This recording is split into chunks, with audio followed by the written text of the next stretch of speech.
Bienvenidos a esta segunda reseña de Catán. ¡Empezamos! Catán es un juego competitivo de 3 a 4 jugadores, con una duración media de 75 minutos por partida. Frente a ti se encuentra la isla de Catán. Se compone de 19 hexágonos de terreno, todos ellos numerados, y rodeados por mar. Tu objetivo es colonizar la isla. En Catán hay un desierto y 5 tipos de terreno. Cada uno de ellos produce una materia prima diferente. Los bosques producen madera. Los cerros producen arcilla. Los pastos producen lana. Los sembrados producen cereales. Las montañas producen minerales y finalmente el desierto no produce nada. Cada jugador elige un color y dispone en su reserva de distintos tipos de construcciones. Cada construcción tiene un coste de materias primas. Las carreteras que conectan tus distintos poblados y/o ciudades tienen un coste de una carta de madera y de una carta de arcilla. Los poblados otorgan un punto de victoria y tienen un coste de una carta de madera, una carta de arcilla y una carta de sembrado, y también de una carta de pasto. Por último, las ciudades otorgan 2 puntos de victoria y tienen un coste de 2 cartas de sembrado y de 3 cartas de minerales. Como podéis observar, a cada jugador se le da al inicio de la partida una tabla de costes, donde puede consultar en todo momento cuál es el coste de cada construcción.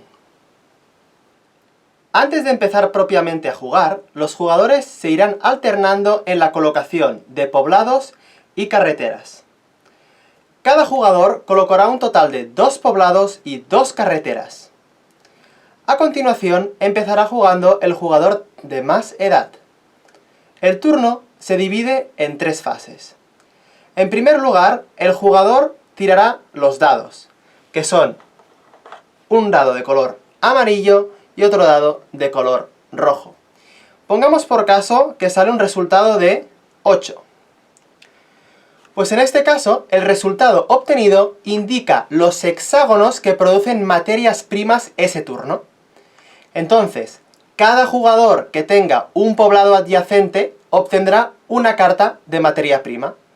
En el caso de tener una ciudad, el jugador obtendría 2 cartas de materia prima. En este caso, al sacar un 8, el jugador rojo obtiene una carta de materia prima de mineral. Lo mismo sucede con el jugador azul, y lo mismo sucede aquí, en este otro hexágono que también está marcado con el 8, el jugador naranja. La segunda fase del turno es la de comerciar. El jugador cuyo turno está en curso podrá intercambiar cartas de materias primas con el resto de jugadores, y la negociación será libre. Además, el jugador cuyo turno está en curso puede también comerciar con el banco. En este caso, puede intercambiar 4 cartas de una misma materia prima por una de su elección. Sin embargo, si ha construido un poblado en un puerto, entonces puede intercambiar de forma más favorable. En un puerto 3-1, como por ejemplo en este del jugador rojo, se cambian 3 cartas iguales de materia prima por una de su elección. Luego también están los puertos especiales, como este de aquí, que cambian 2 cartas de materia prima que indique dicho puerto, en este caso sería la zona del pasto, a cambio de una de su elección, de modo que es todavía más favorable. El caso del comercio con la banca es muy sencillo. Imaginemos que el jugador rojo tiene 4 cartas de la misma materia prima. Pues podría decidir descartárselas, devolverlas a la reserva y obtener una arcilla o cualquier otra materia prima. Y se ejecutaría el mismo mecanismo con los puertos. Por último, la tercera fase es la de construir. El jugador deberá pagar el coste de materias primas de cada construcción. Sin embargo, existen algunas restricciones en esta fase. Las carreteras solo se pueden construir en las aristas de los hexágonos, es decir, en estas partes de aquí. En los vértices solo se pueden construir poblados, y además deben estar conectados con al menos una carretera del mismo color. Además, se debe tener en cuenta la regla de la distancia, que dice que solo se puede construir un poblado en una encrucijada, es decir, en un vértice, cuando las tres encrucijadas adyacentes no estén ocupadas por poblados o por ciudades sin que importe a qué jugador pertenezcan. Esto es que entre dos poblados yo debo dejar dos espacios. No podría construir un poblado aquí en medio. Pues esto es muy sencillo. A nivel de costes, para cada construcción, ya lo hemos dicho, tiene un coste asociado.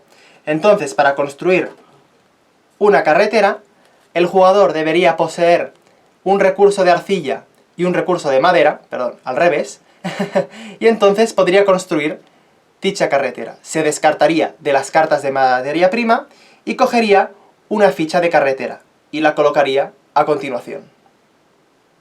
Quien dice carretera también dice otro tipo de construcciones, ya sea un poblado o ya sea una ciudad. Que ojo, las ciudades deben construirse sobre un poblado previamente construido, es decir, no podría directamente de la nada aparecer una ciudad. Debe haber previamente un poblado.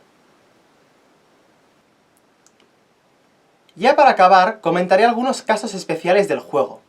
Por ejemplo, ¿qué sucede si en el resultado de la tirada se obtiene un 7 en la fase de producción de materias primas? Pues muy sencillo, que se activa el ladrón.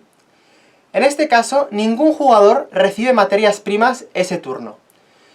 Además, todos los jugadores que tengan 7 cartas o más de materias primas eligen la mitad, siempre redondeando hacia abajo, y las descartan, las devuelven a la reserva.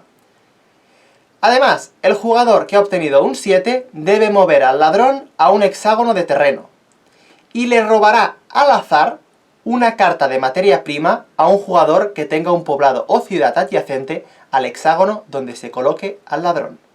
En este caso, imaginemos, jugador rojo obtiene un 7, entonces se activan los efectos del ladrón y se mueve a una casilla. Por ejemplo, a esta. Esta casilla quedará bloqueada hasta que no vuelva a salir otro 7. Y es que además, en este turno, el jugador de color azul perderá una carta al azar, que se la entregará al jugador rojo.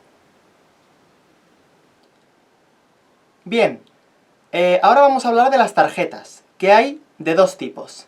La primera es la tarjeta de mayor ruta comercial, que otorga 2 puntos de victoria, y entonces el primer jugador en tener 5 carreteras consecutivas consigue esa tarjeta, pero la pierde en el momento que otro jugador llegue a tener otra ruta comercial más larga. De este modo, la tarjeta puede ir cambiando de mano durante la partida.